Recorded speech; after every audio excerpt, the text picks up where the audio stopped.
Julius Evola. Révolte contre le monde moderne. Traduit par Philippe Bayet. 35e chapitre, la régression des castes. Si nous voulons dégager à présent une vue d'ensemble, nous trouverons dans ce qui précède tous les éléments nécessaires à la formulation d'une loi générale objective concernant la chute dont nous avons indiqué successivement les moments les plus caractéristiques, c'est la loi de la régression des castes. Le sens de l'histoire, à partir des temps pré-antiques, correspond exactement à la descente progressive du pouvoir et du type de civilisation de l'une à l'autre des quatre castes, les chefs sacrés, la noblesse guerrière, la bourgeoisie et les serfs, qui correspondaient, dans les civilisations traditionnelles, à la différenciation qualitative des principales possibilités humaines. Par rapport à ce mouvement général, tout ce qui concerne les conflits entre les peuples, la vie des nations et les autres contingences historiques, ne présente qu'un caractère secondaire et épisodique. Nous avons constaté, tout d'abord, le déclin de l'ère de la première caste. Les représentants de la royauté divine, les chefs qui réunissent en eux, d'une façon absolue, les deux pouvoirs, sous le signe de ce que nous avons appelé la virilité spirituelle et la souveraineté olympienne, appartiennent, en Occident, à un passé lointain, presque mythique. Nous avons suivi, à travers l'altération progressive de la lumière du Nord, le développement du processus de décadence, et vu dans l'idéal gibelin du Saint-Empire romain, comme l'ultime écho de la plus haute tradition. Le sommet disparu, l'autorité passa immédiatement au niveau inférieur, à la caste des guerriers. Au premier plan se trouvent désormais des monarques, qui sont simplement des chefs militaires, des maîtres de la justice temporelle, et, finalement, des souverains politiques absolus. C'est la royauté du sang, non plus la royauté de l'esprit. Parfois subsiste la notion de droit divin, mais en tant que formule dépourvue de tout véritable contenu. Derrière des institutions qui ne conservaient que dans leurs formes extérieures les traits de l'ancienne constitution sacrée, on ne trouve le plus souvent, déjà dans l'Antiquité, que des rois de ce type. En tout cas, lors de la dissolution de l'œcumène médiéval, le passage dans la nouvelle phase devient, en Occident, général et définitif. La fides, ciment de l'État, perd, à ce niveau, son caractère spirituel, pour ne garder qu'un caractère guerrier et un sens de loyalisme, de fidélité, d'honneur. Il s'agit, essentiellement, de l'ère et du cycle des grandes monarchies européennes. Seconde chute, même les aristocraties déclinent, les monarchies vacillent, à travers les révolutions et les constitutions, quand elles ne sont pas supplantées par des régimes de types différents, les républiques, les fédérations, elles ne sont plus que de vaines survivances, soumises à la volonté de la nation, et à la règle selon laquelle le roi règne, mais ne gouverne pas. Dans les démocraties parlementaires, républicaines ou nationales, la constitution des oligarchies capitalistes exprime alors le passage du pouvoir de la seconde caste à l'équivalent moderne de la troisième, le pouvoir passe du guerrier au marchand. Les rois du charbon, du fer, du pétrole, prennent finalement la place des rois du sang et de l'esprit. L'Antiquité aussi avait parfois connu, sporadiquement, ce phénomène, à Rome et en Grèce. L'aristocratie du sens a souvent forcé l'appareil hiérarchique, en accédant à des charges nobiliaires, en minant les lois sacrées et les institutions traditionnelles, en pénétrant dans l'armée et jusque dans le sacerdoce ou le consulat. Plus tard, on a vu la révolte des communes et l'apparition, sous des formes diverses, d'une puissance commerciale. La proclamation solennelle des droits du tiers-État, en France, constitua l'étape décisive à laquelle succédèrent les diverses variétés de la révolution bourgeoise, c'est-à-dire précisément de la troisième caste, à laquelle les idéologies libérales et démocratiques servirent d'instrument. Parallèlement, la théorie du contrat social est caractéristique de cette ère. On ne trouve même plus à présent, comme lien social, une fides de type guerrier, des rapports de fidélité et d'honneur. Le lien social revêt un caractère utilitaire et économique, c'est un accord fondé sur la convenance et l'intérêt matériel, le seul qu'un marchand puisse concevoir. L'or sert d'intermédiaire et celui qui s'en empare essaie le multiplier, ce qui correspond au capitalisme, à la finance, au trust, à l'industrie, contrôle virtuellement, derrière la façade démocratique, le pouvoir politique et les instruments qui servent à former l'opinion publique. L'aristocratie cède la place à la plutocratie, le guerrier au banquier et à l'industriel. L'économie triomphe sur toute la ligne. Le trafic de l'argent et l'agiotage, jadis confiné au ghetto, envahit toute la nouvelle civilisation. Selon l'expression de Sombart, dans la terre promise du puritanisme protestant, avec l'américanisme et le capitalisme, ne vit que de l'esprit hébraïque distillé. Et il est naturel, compte tenu de cette parenté, que les représentants modernes de l'hébraïsme sécularisé aient vu s'ouvrir devant eux, durant cette phase, les voies de la conquête du monde. Le passage suivant de Karl Marx est, à cet égard, caractéristique. Quel est le principe mondain de l'hébraïsme ? L'exigence pratique, l'avantage personnel. Quel est son dieu terrestre ? L'argent. L'hébreu s'est émancipé d'une manière hébraïque non seulement parce qu'il s'est approprié la puissance de l'argent, mais aussi parce que, grâce à lui, l'argent est devenu une puissance mondiale et que l'esprit pratique hébraïque est devenu l'esprit pratique des peuples chrétiens. Les Hébreux se sont émancipés dans la mesure où les chrétiens sont devenus des Hébreux. Le Dieu des Hébreux s'est mondanisé et est devenu le Dieu de la terre. Le change est le vrai Dieu des Hébreux. En réalité, la codification religieuse du trafic de l'or comme du prêt à intérêt propre aux Hébreux peut être considérée comme la base même de l'acceptation et du développement aberrant, dans le monde moderne, de tout ce qui est banque, finance, économie pure, phénomène comparable à l'envahissement d'un véritable cancer. Tel est le moment fondamental de l'époque des marchands. Enfin, la crise de la société bourgeoise, la lutte des classes, la révolte prolétarienne contre le capitalisme, le manifeste de la Troisième Internationale et l'organisation corrélative des groupements et des masses dans les cadres d'une civilisation socialiste du travail marquent le troisième effondrement, par lequel le pouvoir tend à passer à la dernière des castes traditionnelles, à celle de l'homme de peine et de l'homme masse, ce qui entraîne comme conséquence la réduction de tous les horizons et de toutes les valeurs au plan de la matière, de la machine et du nombre. La révolution russe en est le prélude. Le nouvel idéal est l'idéal prolétarien d'une civilisation universelle communiste. Le réveil et l'irruption des forces élémentaires subhumaines dans les structures du monde moderne correspond, à le même sens que ce qui arrive à un individu qui ne supporte plus la tension de l'esprit, ne supporte pas même, ensuite, celle de la volonté en tant que pouvoir libre qui meut le corps, s'abandonne aux forces subpersonnelles du système corporel, mais, tout d'un coup, se relève magnétiquement sous l'impulsion d'une autre vie qui se substitue à la sienne. Les idées et les passions du démos finissent par ne plus appartenir aux hommes, elles agissent comme si elles avaient une vie autonome et redoutable et en se jouant d'elles à travers les intérêts ou les idéaux qu'elles pensent poursuivre jettent les nations et les collectivités les unes contre les autres, dans des conflits ou des crises dont l'histoire ne connaissait pas d'exemple, avec, à la limite, la perspective de l'écroulement total de l'international mondial placé sous les signes brutaux de la faucille et du marteau. Tels sont les horizons du monde contemporain. De même que l'homme ne peut vraiment être libre qu'en adhérant à une activité libre, de même, en se concentrant sur des buts pratiques et utilitaires, sur des réalisations économiques et sur tout ce qui appartient, en principe, au domaine des seules castes inférieures, l'homme abdique, se désintègre, se décentre, se rouvre aux forces inférieures, dont il est destiné à devenir rapidement et sans même qu'il s'en aperçoive, l'instrument. La société contemporaine se présente précisément comme un organisme qui est passé du type humain au type subhumain, chez lequel toute activité et toute réaction est déterminée par des besoins et des tendances de la vie purement corporelle. Ces principes dominants coïncident exactement avec ceux qui étaient propres à la partie physique des hiérarchies traditionnelles, l'or et le travail. Les choses sont orientées de telle sorte que ces deux éléments conditionnent aujourd'hui, presque sans exception, toute possibilité d'existence et forgent des idéologies et des mythes qui font apparaître on ne peut plus clairement le degré de perversion de toutes les valeurs. La régression quadripartite n'a pas seulement une portée politico-sociale, mais se vérifie dans tous les domaines de la civilisation. En architecture, elle est marquée par le passage du thème dominant du temple à celui de la forteresse et du château, puis à celui de la cité communale entourée de murs, et enfin à celui de l'usine et des édifices rationalisés et sans âme, des ruches humaines de l'homme-masse. La famille qui, originellement, avait eu un fondement sacré, revêt ensuite un caractère autoritaire, celui du patria potestas au sens simplement juridique du terme, puis bourgeois et conventionnel, avant de s'approcher de sa dissolution.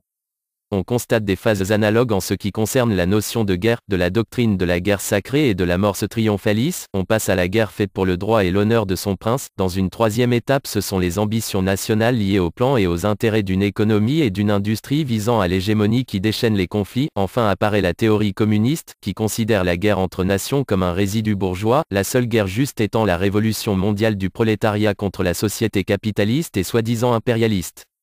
Dans le domaine esthétique, d'un art symbolico-sacré associé à la voyance et à la magie, on passe à l'épopée, à l'art épique, puis à un art romantico-conventionnel, sentimental, érotico-psychologique, essentiellement forgé pour le plaisir du bourgeois, jusqu'à ce que se manifestent des conceptions sociales et engagées d'un art de masse.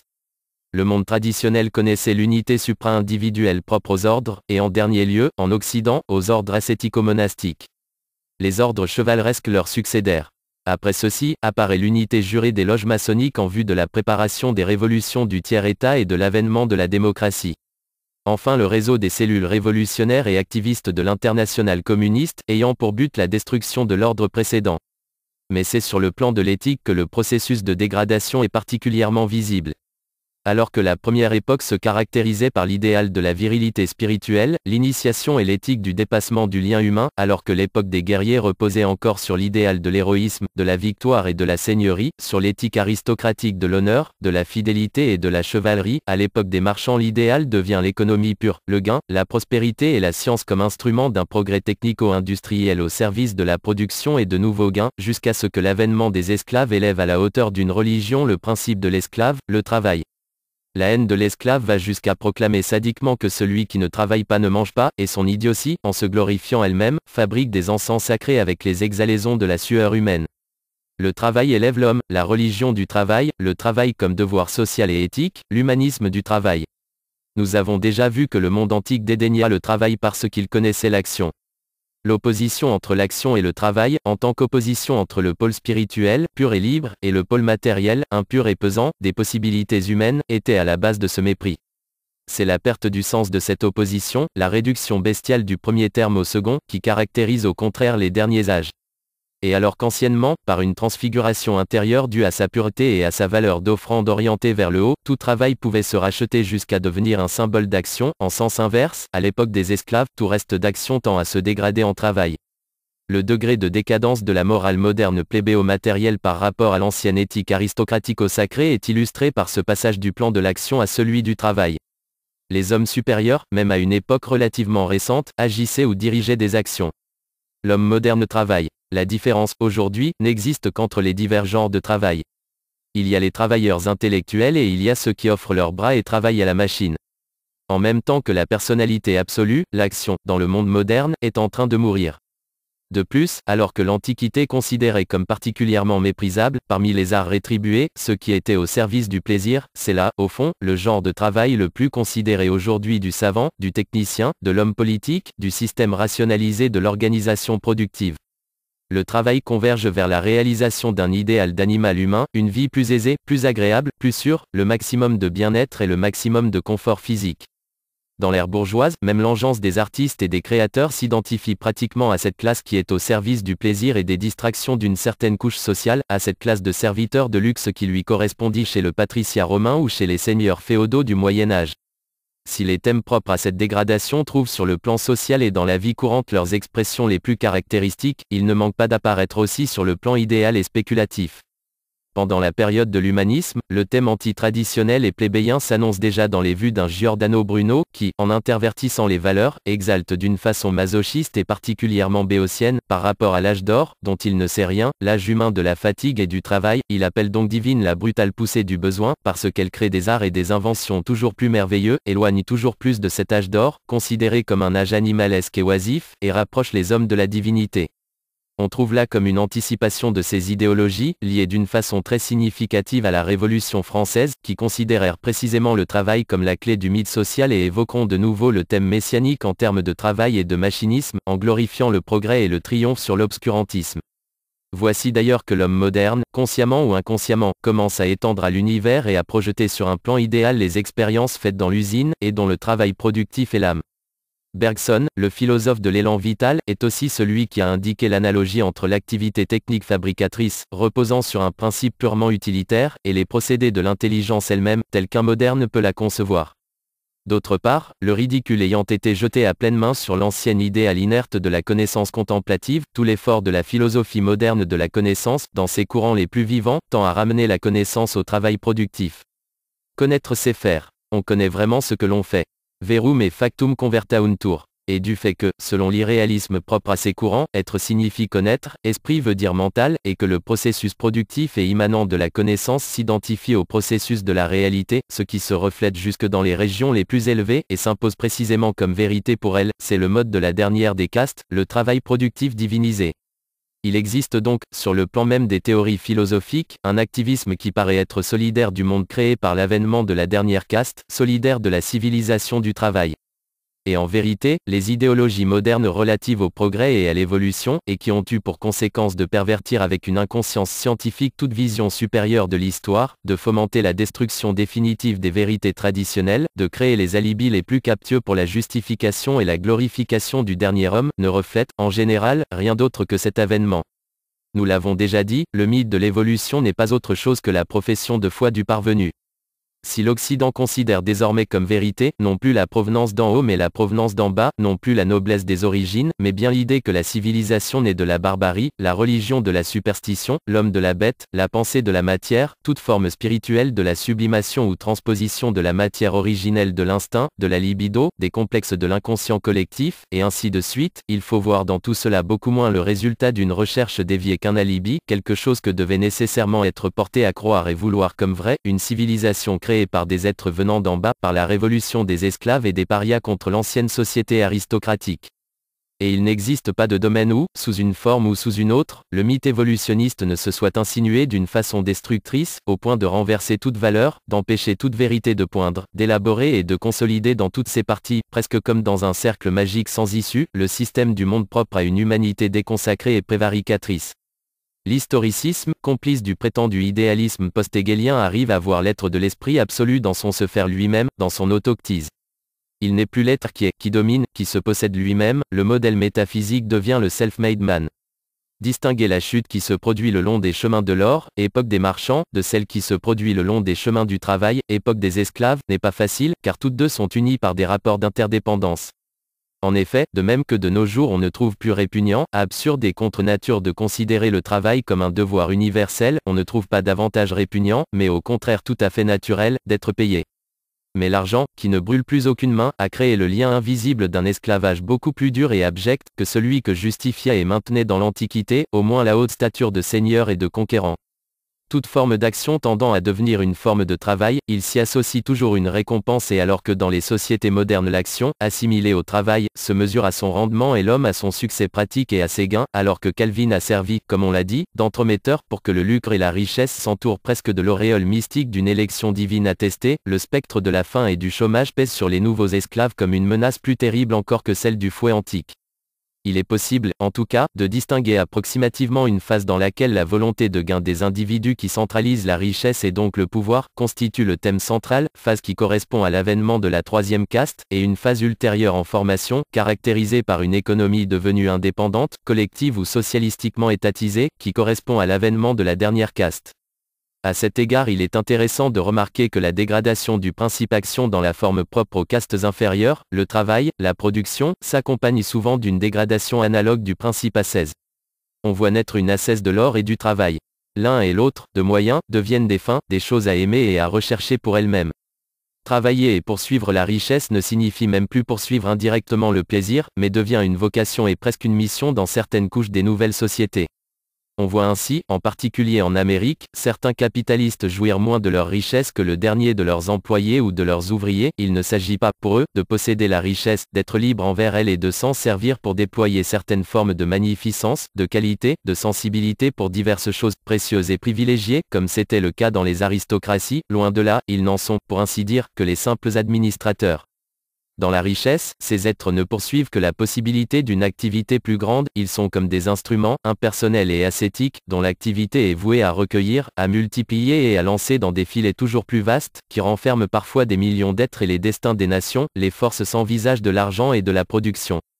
Fiat Productio Pere Atomo, dit justement Sombart, en exposant le processus par lequel les destructions spirituelles, le vide même que l'homme devenu homme économique et grand entrepreneur capitaliste s'est créé autour de lui, le contraignent à faire de son activité même gain, à faire, rendement une fin, à l'aimer et à la vouloir pour elle-même, sous peine d'être pris par le vertige de l'abîme, par l'horreur d'une vie totalement dénuée de sens. La relation de l'économie moderne avec la machine est également caractéristique d'une situation où les forces déclenchées dépassent les plans de celui qui les a originellement évoquées et entraînent tout avec elles. Une fois que tout intérêt pour ce que la vie peut donner dans l'ordre de ce qui est plus que vie eut été perdu ou tourné en dérision, il ne devait rester, comme unique point de repère, que le besoin de l'homme, au sens purement matériel et animal. Au principe traditionnel de la limitation du besoin dans les cadres d'une économie normale, c'est-à-dire d'une économie équilibrée de consommation, devait se substituer le principe de l'acceptation et de la multiplication du besoin, en étroite relation avec la révolution industrielle et l'avènement de la machine. La machine a conduit automatiquement de la production à la superproduction. Du fait de l'éveil simultané de l'ivresse activiste, du fait aussi du circuit de l'argent qui se multiplie par la production pour se relancer ensuite dans d'autres investissements productifs, se multiplier encore, se relancer, et ainsi de suite, on en est arrivé au point où les rapports entre le besoin et la machine, ou le travail, se sont complètement renversés. Ce n'est plus le besoin qui demande le travail mécanique, mais c'est le travail mécanique, la production, qui a besoin du besoin. Dans un régime de superproduction, pour que tous les produits soient vendus, il faut que les besoins des individus, loin d'être réduits, soient maintenus et même multipliés, afin que l'on consomme toujours plus, et contienne toujours le mécanisme en mouvement sous peine d'arriver à un embouteillage fatal, qui entraîne l'une ou l'autre de ces deux conséquences, la guerre, comprise comme moyen d'assurer par la violence des débouchés à une plus grande puissance économique et industrielle qui manque d'espace, ou bien le chômage, le désarmement industriel en face de la crise de placement et de consommation, avec ses conséquences diverses, crise et tensions sociales social particulièrement favorable au soulèvement du quatrième état. Ainsi l'économie a agi dans l'essence intérieure de l'homme moderne et à travers la civilisation créée par lui, à l'instar du feu qui se transmet d'un point à un autre tant que tout ne brûle pas. Et la civilisation correspondante, en partant des foyers occidentaux, a étendu la contagion à toutes les terres encore saines, a apporté l'inquiétude, l'insatisfaction, le ressentiment, l'incapacité de se posséder dans un style de simplicité, d'indépendance et de mesure, la nécessité d'aller sans cesse plus en avant et sans cesse plus rapidement, au sein de toutes les couches sociales et de toutes les races, elle a poussé l'homme toujours plus loin, lui a imposé la nécessité d'un nombre toujours plus grand de choses, l'a donc rendu toujours plus insuffisant et toujours plus impuissant, chaque nouvelle invention, chaque nouvelle trouvaille technique, au lieu d'être une conquête, marque une nouvelle défaite, est un nouveau coup de fouet destiné à rendre la course encore plus rapide et plus aveugle. C'est ainsi que les différentes voies convergent, la civilisation mécanique, l'économie souveraine, la civilisation de la production, coïncide avec l'exaltation du devenir et du progrès, de l'élan vital illimité, en bref, avec la manifestation du démonique dans le monde moderne. En matière d'ascèse dégradée, il convient de signaler l'esprit d'un phénomène propre au plan du travail, c'est-à-dire de la quatrième caste. Le monde moderne connaît une sorte de sublimation du travail, grâce à laquelle même celui-ci devient désintéressé, se dissocie du facteur économique et même de la notion d'une fin pratique ou productive, et devient donc, lui aussi, une sorte d'ascèse. Il s'agit du sport. Le sport est une façon de travailler, où l'objet et le but productif ne comptent plus, qui est donc voulu pour lui-même, en tant que simple activité. On a dit avec raison qu'il représente la religion de l'ouvrier. Le sport est une contrefaçon typique de l'action entendue au sens traditionnel. Bien que travail à vide, il n'en garde pas moins la vulgarité du travail, et appartient, comme lui, à la souche privée de lumière, irrationnelle et physique, des activités qui s'exercent dans les divers foyers de la contamination prolétarienne. S'il parvient parfois, dans ses culminations, à l'évocation fragmentaire de forces profondes, il ne s'agit toutefois que de la jouissance de la sensation, du vertige, tout au plus de l'ivresse de diriger les énergies, et de vaincre, sans aucune référence supérieure et transfigurante, sans avoir le sens d'un sacrifice ou d'une offrande désindividualisante. L'individualité physique est au contraire flattée et renforcée par le sport, la chaîne est donc consolidée et tout vestige de sensibilité plus subtile étouffé, l'homme tend à perdre son caractère d'être organique, à se réduire à un faisceau de réflexes, presque à un mécanisme. Et si ce sont précisément les couches les plus basses de la société qui montrent le plus de frénésie pour le sport, surtout sous la forme de grandes manifestations collectives, cela n'est pas sans signification. On pourrait voir dans le sport un des signes précurseurs de ce type de société, dont parle Shigalev, dans Les Possédés, de Dostoïevski, où, après le temps nécessaire pour une éducation méthodique et raisonnée destinée à éliminer de chacun le mal constitué par le moi et par le libre arbitre, les hommes, ne s'apercevant plus qu'ils sont esclaves, reviendraient à l'innocence et à la félicité d'un nouvel Éden, différent de l'Éden biblique par le seul fait qu'ils seraient soumis à la loi générale du travail. Le travail comme sport et le sport comme travail, dans un monde qui ne connaît pas de cieux et qui a perdu toute trace du véritable sens de la personnalité, serait en effet la meilleure façon de réaliser un idéal messianique de ce genre. Il est significatif que dans beaucoup de sociétés nouvelles aient surgi, d'une façon spontanée ou à l'initiative de l'État, de vastes organisations sportives qui sont comme autant d'appendices des diverses classes de travailleurs et de lieux de rencontre entre les deux domaines du travail et du sport.